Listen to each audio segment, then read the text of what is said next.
পারা কথা না মানলো কথা তো বললা এই দাদা এই ভালোই করতে এই হ্যাঁ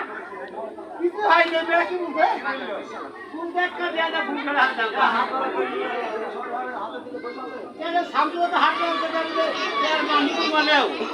ও বল যা লাগছে না দিলে হ্যাঁ আমার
Hey!